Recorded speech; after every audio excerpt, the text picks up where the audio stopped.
اعوذ باللہ السمیع العلیم من الشیطان الرجیم من حمزہ ونفخہ ونفسہ بسم اللہ الرحمن الرحیم ربی یسر ولا تعسر وتمم بالخیر ربی زدنی علما وإلى مدين أخاهم شعيبا قال يا قوم اعبدوا الله ما لكم من إله غيره ولا تنقصوا المكيال والميزان إني أراكم بخير وإني أخاف عليكم عذاب يوم محيط ويا قوم أوفوا المكيال والميزان بالقسط ولا تبخسوا الناس أشياءهم ولا تعصوا في الأرض مفسدين بقية الله خير لكم إن كنتم مؤمنين وما أنا عليكم بحفيظ۔ 3 آیات مبارکہ ہیں سورہ ہود کی اور 12واں سپارہ ہے۔ اور ہم نے مدین والوں کی طرف ان کے بھائی شعیب کو بھیجا۔ اخا آپ جانتے ہیں اخی بھائی کو کہتے ہیں، شعیب علیہ السلام کو، یعنی وہ ہم قوم تھے تو بطور قوم بھائی قرار فرمایا۔ اچھا، شعیب کو بھیجا اس نے، یعنی انہوں نے، شعیب علیہ السلام نے کہا اے میری قوم تم اللہ کی عبادت کرو۔ کیا کرو؟ یا قوم اعبدوا اللہ، اے میری قوم اللہ کی عبادت کرو، اللہ کی بندگی کرو، اللہ کی غلامی کرو، اس کے سوا تمہارا کوئی الہ نہیں ہے۔ من الہ غیرہ، کوئی الہ نہیں ہے، جس کا ترجمہ معبود کیا جاتا ہے، کوئی الہ ہے ہی نہیں، تصور بھی نہیں کیا جا سکتا۔ اور تم ناپ تول کم نہ کرو۔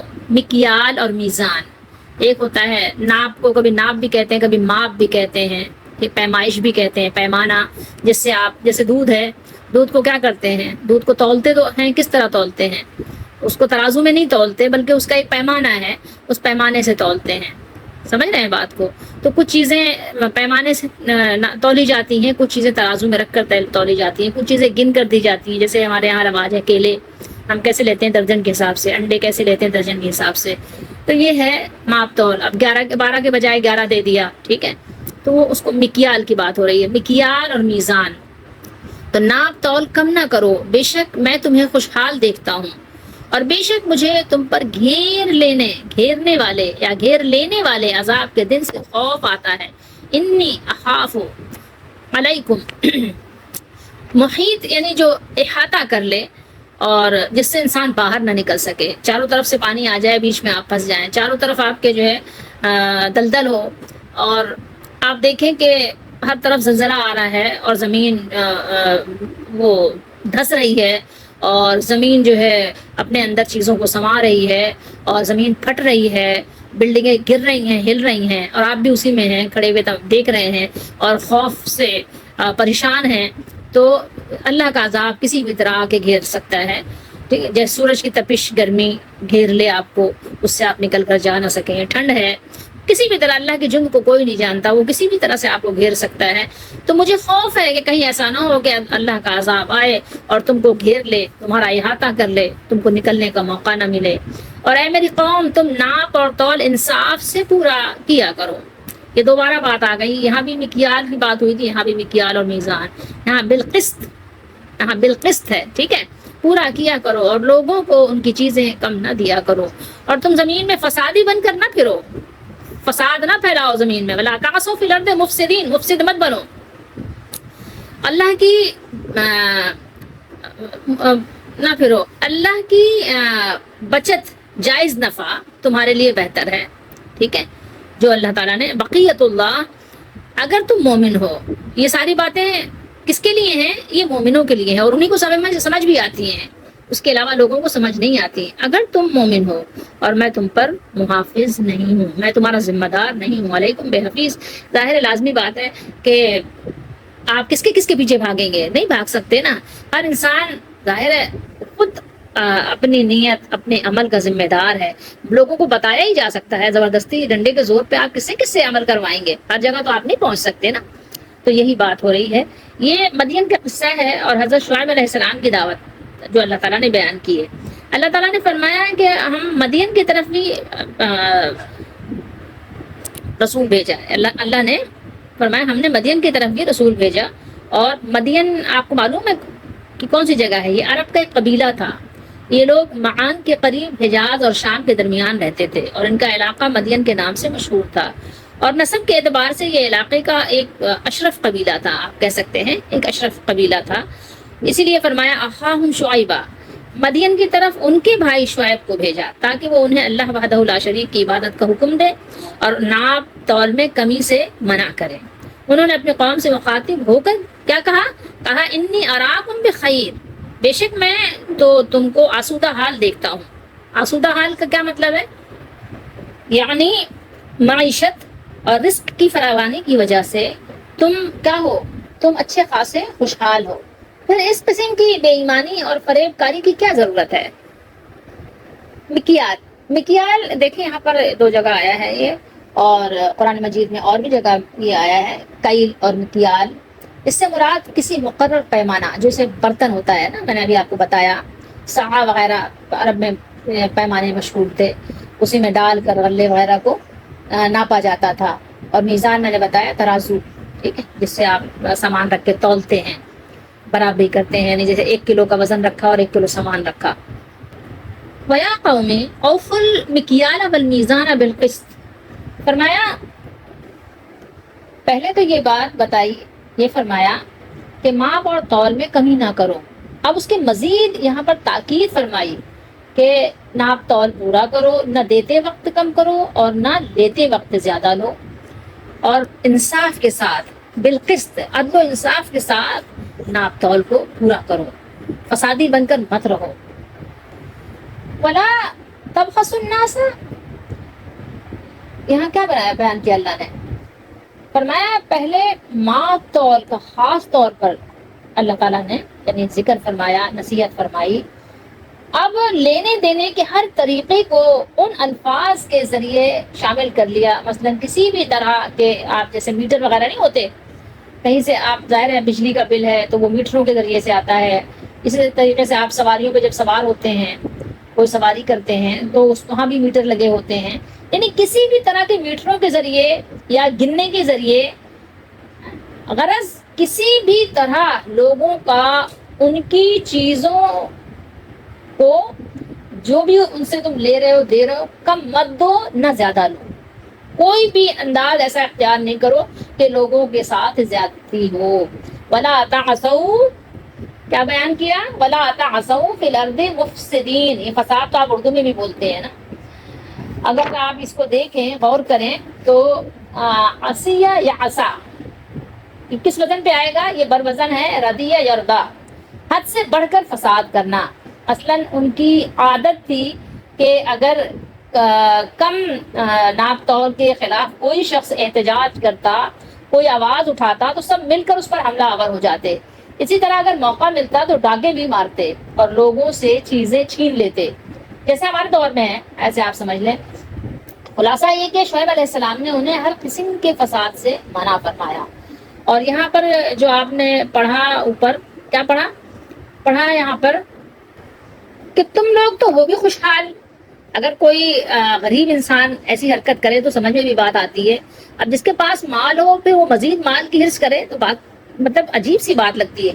بقیت اللہ، یہاں اللہ تعالیٰ نے فرمایا کہ خیر الکم، بقیت اللہ خیر الکم، یعنی بے ایمانی سے جمع کردہ مال سے اتنی بچت اور منافع ہر طرح سے بہتر ہے جو اللہ کے حکم کے مطابق حاصل ہو۔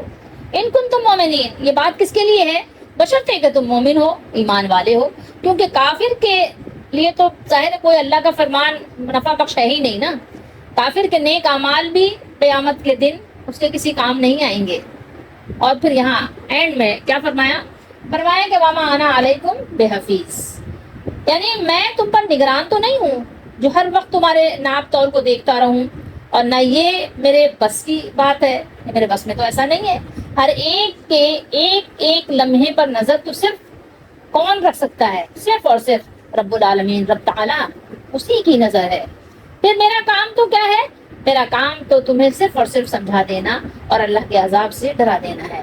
ماننا یا نہ ماننا یہ کیا ہے؟ یہ تمہارا اپنا عمل ہے، اپنی تمہاری مرضی ہے، ٹھیک ہے؟ جو چاہو اپنے لیے اختیار کر لو، چاہو تو خیر، چاہو تو شر، چاہو تو جنت، چاہو تو دوزخ، تمہیں اللہ تعالیٰ نے پورا اس کا اختیار دیا ہے۔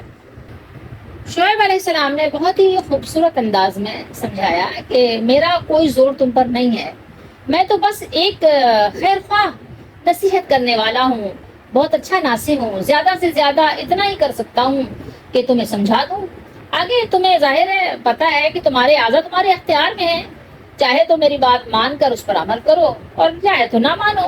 سوال میری باز پرس سے ڈرنے کا یا نہ ڈرنے کا تو ہے ہی نہیں۔ اصل چیز کیا ہے؟ اصل چیز تو اللہ کی عدالت میں کھڑے ہو کر حساب دینے سے ڈرنے کا ہے نا، جس کا اگر تمہیں کچھ خوف ہو تو اپنی ان حرکتوں سے باز آ جاؤ، ادروائز تو ظاہر ہے میں کچھ نہیں کر سکتا، بس صرف بتانا کام تھا میرا، وہ میں نے تمہیں اچھی طرح بتا دیا۔ اس سے پہلے ہم نے کس کا ذکر پڑھا تھا؟ اس سے پہلے حضرت لوط علیہ السلام کی قوم کے عبرتناک انجام کا ذکر ہوا تھا، وہی پڑھا تھا ہم نے۔ اب اس کے بعد حضرت شعیب علیہ السلام اور ان کی قوم کا تذکرہ کیا جا رہا ہے۔ آپ کی قوم مدین اور اس کے نواحی علاقے میں آباد تھی، یہ میں آپ کو بتا چکی، اور یہ شہر بحر احمر کے اس مقام پر آباد تھا جہاں جزیرہ نما عرب کی دو تجارتی شاہراہیں آ کر ملتی تھیں۔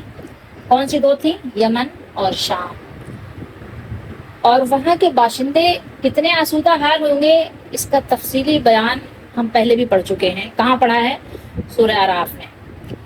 آپ کو پتہ ہے کہ ہر نبی کا مقصد اولین یہی ہوتا ہے کہ بندے کا رشتہ، بندے کا تعلق اپنے رب سے جوڑ دے، اپنے رب کے ساتھ استوار کرے، مضبوط کرے، اور جو ہمارا الہ حقیقی ہے، معبود حقیقی ہے، اس کی صحیح معرفت سے اس کو بہراور کرے۔ اس کے بعد قوم جن اخلاقی کمزوریوں کا شکار ہو چکی ہو اسے ان سے نجات پانے کا راستہ بتائے۔ حضرت شعیب علیہ السلام جس قوم کی طرف مبعوث ہوئے تھے وہ اپنے رب کو بھول چکی تھی، ان کا تعلق اس معبود برحق سے بالکل کٹ چکا تھا جس کی الوہیت کے زمزمے ان کے جد امجد حضرت خلیل علیہ السلام عمر بھر گاتے رہے۔ انہوں نے یہ کس کی بات ہو رہی ہے؟ حضرت ابراہیم علیہ السلام، انہوں نے مشرک قوموں سے ہمیشہ بیزاری کا اظہار کیا تھا، لیکن یہ قوم جس کی طرف حضرت شعیب علیہ السلام آئے تھے اسی مشرک قوم سے متاثر ہو گئی تھی اور اس نے طرح طرح کے بت بنا لیے تھے۔ جیسے ہمارے یہاں آپ دیکھیں نا، بہت سارے بت ہیں، بہت سارے طاغوت ہیں، تو آپ نے دیکھا ہوگا کہ کچھ علماء بت بنا لیے گئے ہیں، کچھ پیر بنا لیے گئے ہیں، بہت طرح کے بت ہیں، مٹی پتھر کے علاوہ بھی بت ہیں، انسان کا نفس بھی اس کا بت بن چکا ہے، تو جس کی انسان طرح طرح سے پوجا کر رہا ہے، تو اسی طریقے سے وہ بھی ان کی پوجا کیا کرتے تھے۔ تو حضرت شعیب علیہ السلام نے سب سے پہلے انہیں یہی دعوت دی کہ اللہ تعالیٰ کی عبادت کرو، اس کے علاوہ تمہارا کوئی اور الہ نہیں ہے۔ اور آپ کو معلوم ہے کہ ہر قوم اپنے مخصوص حالات اور ماحول کی وجہ سے مخصوص اخلاقی کمزوریوں میں مبتلا ہوتی ہے۔ اہل مدین کیونکہ ایک بین الاقوامی تجارتی منڈی میں آباد تھے اور کاروبار میں بڑی مہارت رکھتے تھے، اس لیے ان میں وہی کمزوریاں پوری شدت سے رونما ہوئیں جو عام طور پر اس ماحول کی پیداوار ہوتی ہیں۔ یہ ان لوگوں نے ناپ اور تول میں خیانت، لیتے وقت زیادہ ناپ لینا، زیادہ لینا اور زیادہ تولنا، اور دیتے ہوئے جب دے رہے ہیں کسی کو تول کر تو کم ناپنا اور کم تولنا۔ اور آپ نے اسی حرکت سے، کس نے؟ حضرت شعیب علیہ السلام نے قوم کے لوگوں کو روکنے کی، باز رہنے کی تلقین فرمائی۔ حضرت شعیب علیہ السلام کو حسن خطابت کی وجہ سے خطیب الانبیاء بھی کہا جاتا ہے۔ آپ کا یہ خطبہ جو ان آیات میں مذکور ہے جو ہم پڑھ رہے ہیں کتنا حکیمانہ اور مدلل ہے۔ پہلے فرمایا کہ ناپ تول میں کمی نہ کیا کرو کیونکہ یہ گھٹیا حرکت تو وہ کرتے ہیں جو غریب اور نادار اور کمزور لوگ ہوں، جو بھوکوں مر رہے ہوں، لیکن بات یہاں کیا، انی اراکم بخیر، تمہاری مالی حالت بہت بہتر ہے، تم آسودہ حال لوگ ہو، کاروبار بڑے عروج پر ہے، اتنے متمول ہونے کے باوجود تمہارا ان یعنی گھٹیا حرکتوں کا کوئی مقصد نہیں ہے، ایسی یعنی چھوٹے اور یعنی آپ کہہ سکتے ہیں کہ ذلیل ہتھ کنڈے استعمال کرنا تمہاری شان کے شایان شان بھی نہیں ہے، کہ کس عمدہ طریق سے انہیں یعنی آپ دیکھیں کہ شرم دلائی جا رہی ہے اور اس فعل سے انہیں روکا جا رہا ہے۔ غیرت و حمیت ان کی یعنی جگانے کے ساتھ ہی یہ بھی تنبیہ کر دی کہ تم یہ سمجھتے ہو کہ تم جس یعنی چالاکی سے ڈنڈی مارتے ہو کہ تم لوگوں کے سادہ لوحی یعنی لوگوں کو بے وقوف بنا لیتے ہو کہ وہ سمجھ نہیں پاتے، اور نا تجربہ کاری سے تم ان کے فائدہ اٹھاتے ہوئے زیادہ سے زیادہ نفع کما لیتے ہو اور تھوڑی سی مدت میں امیر کبیر بن جاتے ہو. جیسے ہے نا ہمارے یہاں بھی ہے، کیا راتوں رات امیر بن جائیں، اس کے لیے کیا کرنا پڑے، نشے کی چیزیں بیچنا پڑے، کچھ بھی کرنا پڑے، لوگوں کا جعلی دوائی بیچنا پڑے، لوگوں کی زندگی سے کھیلنا پڑے، لوگوں کی صحت سے کھیلنا پڑے، کچھ فرق نہیں پڑتا. یہی حال ہوتا ہے عمومی طور پر لوگوں کا، کیونکہ آہستہ آہستہ لوگ مال کی جب محبت کرتے ہیں تو اللہ تعالیٰ سے ایمان ان کا کمزور ہو ہی جاتا ہے. تو یہی سمجھایا جا رہا ہے کہ تم ڈنڈی مت مارو. تم ڈنڈی کیوں مارتے ہو؟ کہ تم لوگوں کی سادہ لوحی اور نا تجربے کاری سے تم فائدہ اٹھاتے ہوئے زیادہ سے زیادہ نفع کما لو اور تھوڑی سی مدت میں کیا بن جاؤ، امیر کبیر بن جاؤ. اور تمہارا خیال ہے کہ اگر تم بہت دولت اکٹھی کر لو گے تو امن و سلامتی اور راحت اور شادمانی کا دور دورہ ہوگا. کیا تمہیں یہ تصور تمہارا ہے، یہ خیال ہے؟ لیکن تمہارا یہ خیال درست نہیں ہے، یہ بالکل غلط ہے. ناجائز معاشی استحصال کا نتیجہ ہمیشہ برا ہوتا ہے. اس سے آخر کار فتنہ و فساد کی آگ بھڑک اٹھتی ہے. اور وہی لوگ جو آج تمہیں کمزور اور بے زبان نظر آ رہے ہیں نا، اور جن کے متعلق تمہارا یہ نظریہ ہے کہ ان کے جسم سے جتنا بھی تم چاہو خون نکال لو یا خون نچوڑ لو، یہ اف تک نہیں کر سکتے یا اف تک نہیں کر سکیں گے، ان میں تو احتجاج کی سکت بھی نہیں ہے. لیکن جب ظلم و تشدد کی انتہا ہو جائے گی تو یاد رکھو کہ ان کے ہاتھ سے صبر کا دامن چھوٹ جائے گا اور مہر خاموشی ٹوٹ جائے گی. ان کی بے نور آنکھوں سے غیظ و غضب کے انگارے کیا ہوں گے، چھلکنے لگیں گے. ان کی زبان شعلہ اگلنے لگے گی اور تمہارے عشرت قدوں اور تمہارے سامان تعیش کو جلا کر راکھ کا ڈھیر بنا دیں گے. تم انہیں باغی کہو گے، فسادی اور فتنہ باز کہو گے، لیکن حقیقت یہ ہے کہ اس فتنہ و فساد کے باعث کون ہوگا؟ تم ہوگے. سارا ایندھن تم نے فراہم کیا ہوگا. انہوں نے کیا کیا؟ انہوں نے تو صرف ایک تیلی لگا دی، ٹھیک ہے، ایک چنگاری انہوں نے لگا دی. یہ ہلاکت خیز بم تم نے تیار کیا. انہوں نے تو جوش انتقام میں صرف اس کا بٹن دبا دیا، بس اتنا ہی ہوا تھا. معاشی میدان میں ناجائز وسائل سے نفع اندوزی کرنے والوں کو فساد برپا کرنے والا کہہ کر ایک تلخ لیکن ناقابل انکار حقیقت سے پردہ اٹھایا. آج آپ اگر غور کریں تو ہر ملک میں بے چینی اور بے اطمینانی کا سیلاب عمدہ چلا آ رہا ہے. معاشی زبوحالی کی وجہ سے کتنے ملک سرخ انقلاب کی آماجگاہ بنے، کتنے شاہی خاندان کیا کہیں گے، خاندانوں کو ان کی نادار اور کمزور رعایا نے بھیڑ بکریوں کی طرح کیا کیا، کاٹ کوٹ کے رکھ دیا. کیا یہ چیزیں ہمیں بیدار کرنے کے لیے کافی نہیں ہیں؟ تصور کریں، اللہ نے اس حقیقت کو 100 سال پہلے کتنی وضاحت سے بیان کیا، اور اب اس سے نصیحت حاصل کرنا ہمارا فرض ہے. ہم نصیحت حاصل کریں گے تو ہم ہی فائدہ اٹھائیں گے، ہماری قوم فائدہ اٹھائے گی. نہیں تو کیا ہوگا کہ پھر وہی انجام ہوگا جو اگلوں کا ہو چکا ہے. مال و دولت کا پجاری یاد رکھے کبھی آسودہ نہیں ہوتا. مال و دولت کی حرص و ہوس بہت ہی بری چیز ہے. تو دولت کی ہوس بڑی شدید ہوتی بھی ہے، کبھی سیراب نہیں ہوتا. دولت کا حریص، اس کا طالب کبھی سیر نہیں ہوتا. وہ چاہتا ہے کہ دولت کے انبار پر انبار لگاتا ہی چلا جائے. یہی لالچ اسے ہر قانون شکنی اور اخلاقی ضابطوں کی پامالی پر اکساتا ہے، ابھارتا ہے. اللہ تعالیٰ کے نبی قناعت کا درس دیتے ہیں کہ حلال ذریعے سے جو دولت مل جائے اسی پر قناعت کرو، یہی تمہارے لیے بہتر ہے. بلکہ ہمارا دین جو ہے وہ صدقے کو ترجیح دیتا ہے. زیادہ دولت کا کمانا یہ آپ یہ نہ سمجھیں کہ یہ وجہ شرف ہے، نہیں. ہاں حلال طریقے سے ہو تو ٹھیک ہے، اللہ تعالیٰ برکت ڈال دے، ٹھیک ہے. لیکن یہ نہیں کہ بس دولت کی وجہ سے دولت زیادہ سے زیادہ اکٹھی کرنے کے لیے تم یعنی حلال و حرام کی تمیز ہی کھو دو، بالکل انسانیت ہی تمہاری ختم ہو جائے.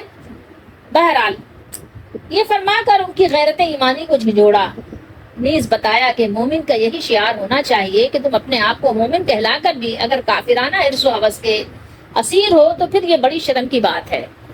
بتایا کہ اگر تم مومن ہو تو پھر مومنوں کا یہ شعار نہیں ہے، مومنوں کا یہ شیوا نہیں ہے۔